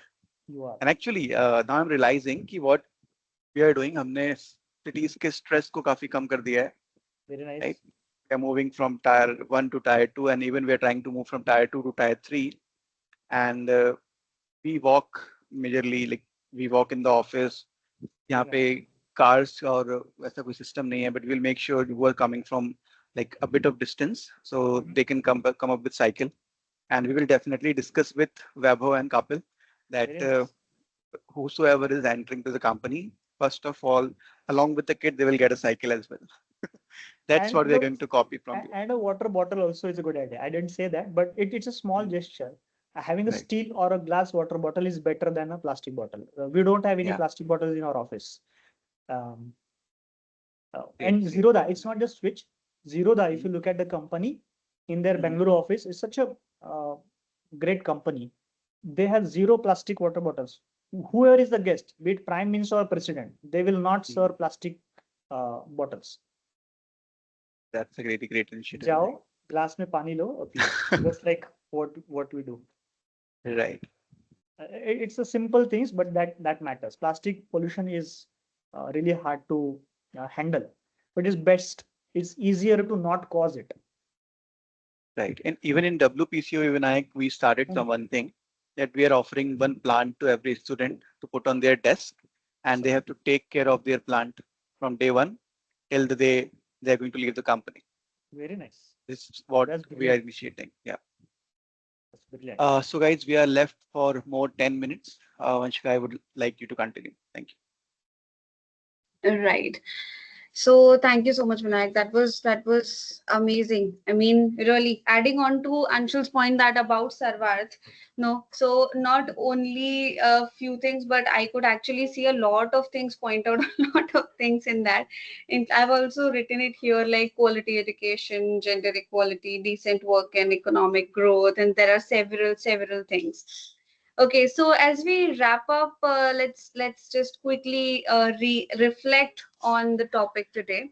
So ESG, I what I understood here, correct me if anywhere I go wrong, Vinayak. So ESG is not just about rules and compliance. It's more about smarter and responsible growth, right?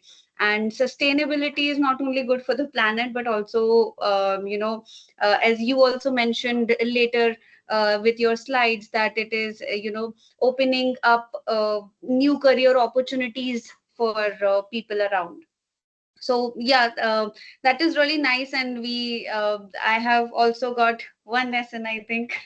Many lessons in this session, and I think all of us here, including WPCOE, including all the members of Sarvat, so we are definitely going to adapt a lot of things from here now on.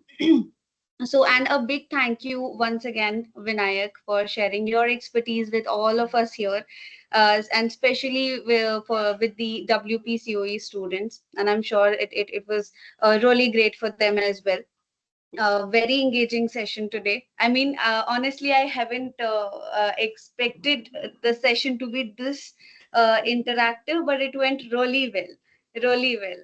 Thank you. Thank you so much for being here. And now, okay, so before we close, okay, we would love to, share a quick poll with all of you, right? So, Vinayak and me, when we were having a quick discussion before this session, so he mentioned that, okay, let us go with a feedback from everyone.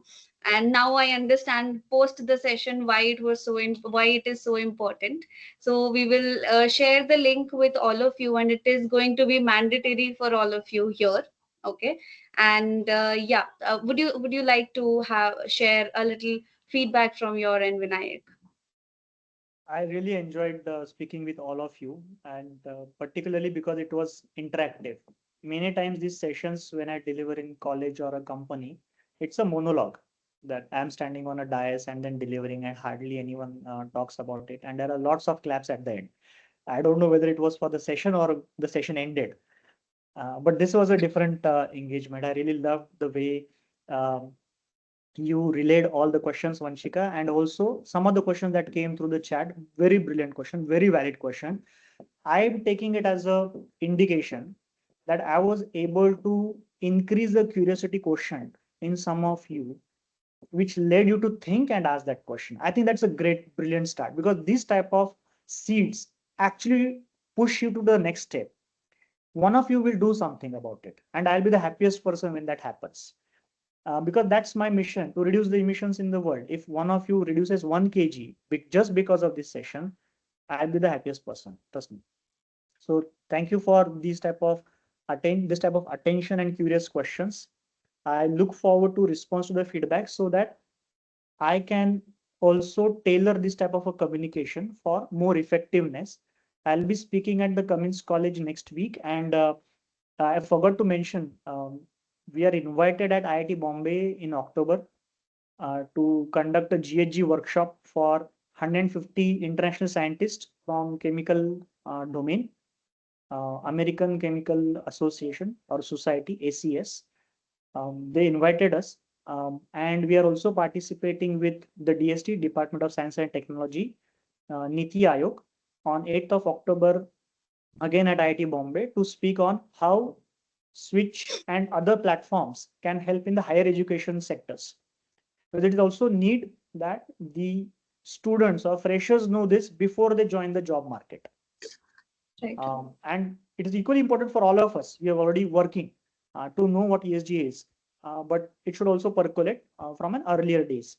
Um, so your feedback will help me to tune some of the pointers in the upcoming session, so that the delivery is more effective. We all learn from each other. So my sincere thanks for all these brilliant questions. Um, and I look forward to more engagement with entire team in a very energetic team. Anshul, I look forward to talking and meeting you someday in Pune. Sure, Uh, Vinayak. and Vaibhav and Sumit, all of you. Even Vinayak, if you are planning to come to Pune, so Vanshika is also starting a podcast very soon, and she's Wow. in Pune for next 10 more days. So Acha. if there is any possibility, if you're coming before 26 or 27, we would love to have a discussion regarding this, all the Definitely. whole concept, because I believe this is something that need to be shared with a lot of people, young age people, and Yes. people after schools and graduation, so that they get to know things before joining any institute or any corporate Correct. sort of things. So Some of if the you are schools are available, taking some of the yeah, schools are taking good steps. Primary schools, right, I have noticed they have something called as SDGs in their right, schools. They're teaching that, but they're not actionable. They need to know. Absolutely not against that, but they can't act on it. Not a lot. But the college going students can definitely act on it. They can implement and create an impact in the colleges. right, They are the most energetic batch. right. Actually, even in Sarvad, we focus mainly on practical based learning. Na? So Yeah, instead of going through the theory of this, we will start focusing more on implementation. great, So great. whatever you are saying will definitely apply it, right? Right. And if you need any help on technology part while you are implementing it practically, be it the platform or other consultation, we are just a call away, Anshul. We'll be there We to will support you. definitely get in touch with you, Vinayak. And if it is possible for you to be in Pune, if you are in Pune, we would love I'm to in have Pune. a I'm you. in If you are Pune. in Pune, then we can definitely schedule a podcast with Vanshika, so at least we can get some good content out of it, right? Sure. If you had asked me to travel to Jabalpur, my answer is no. Virtual call. That's why maybe that is the reason we got connected and everything set on a good point. Yeah. So maybe yeah, we can meet and thanks for raising it up, Anshul. Yeah, we can have this is a wonderful topic actually, not only to speak about but also for sharing the awareness towards the generation, the young generation. As you mentioned, there was a picture in the slide where the hand, the young boy was holding a hand. Right. Really love the concept. And there are so many concepts, there are so many discussions which can be done over here, so many things we can do over here. Yeah. So definitely that would be a great topic to start with. Cool. All right. Thank you. Thank you everyone for your active Yeah. participation. I So enjoyed it. Thanks a lot. Thank you so much, Vinayak. yeah, thank you Thanks a so lot. much, Vinayak. We And will All get right. in All right. touch, Vinayak. We'll We'll get get back in to you touch. very soon. Absolutely. Take All care. right. Thank Take care. you. Bye. Thanks for your thank you time. so much for your time. Yeah. And everyone, I have shared this form with you, Microsoft form with you. It is, again, I'm mentioning it is mandatory for everyone to fill this up. And if you do not get anything or understand anything, please feel free to reach out to us.